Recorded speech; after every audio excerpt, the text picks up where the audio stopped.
رعایت کردن گیگینه باید رعایت کنید. این یک چیز بسیار عادی فهمیدید همین دانسته باشید که شما کودک نکو وقت بعد از خوراک خوردن حتما باید دست شستن در کار و پیش از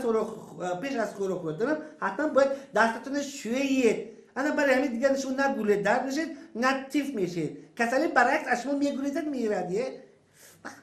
کدام چه کسلی اگه قپی دیم بالا زنه که شب وجود آرام نیسته. هم خیلی الرژی میخوری شک میخیلی. راستی که پاکی میگم دست یکم به دکتر برام شرمی دارم ده. اگر مردم نمیدونید خودش دکترو بود کسال شده سوسته. هم توقت که دکشتم.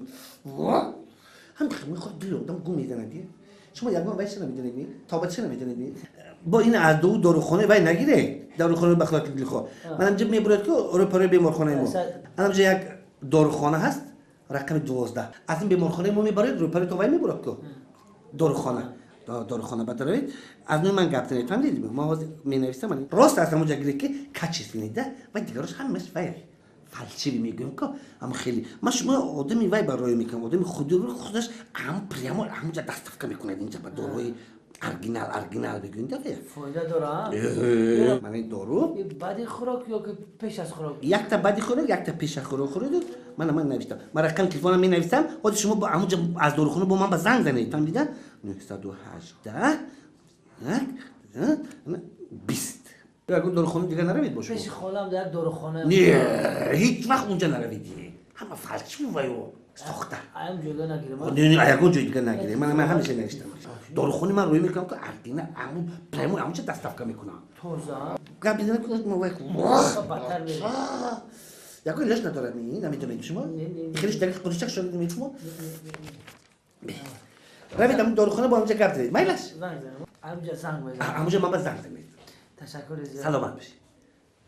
سلامت باشی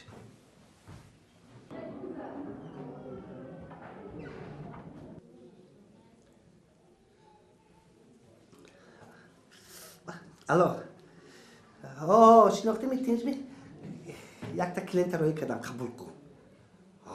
بسیار تعریف کردم قبول کن در تنش فاید دارد بارانی دارد کبود میام خیلی میره در انوی من رفته کن قبول کن مالش خیلی در خوب خش مرحمت نوبتی که مرحمت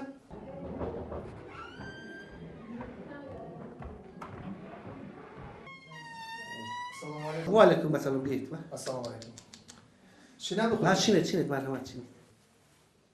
سلام اوه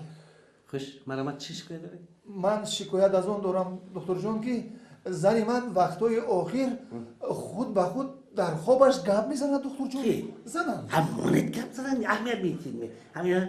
موقع زن مردم روزم گپ میزنه در بیداریش هم در خوابش هم اهمیت نداری مالت گپ زدن زن با نه دکتر جون زنم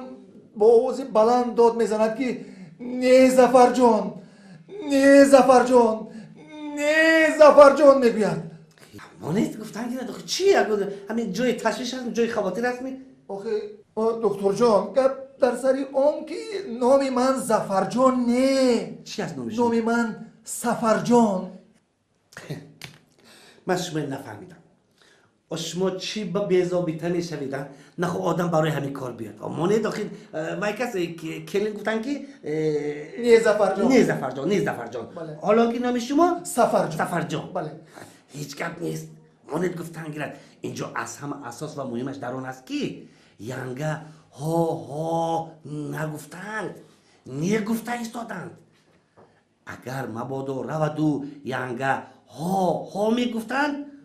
سانی چیکار میکردید؟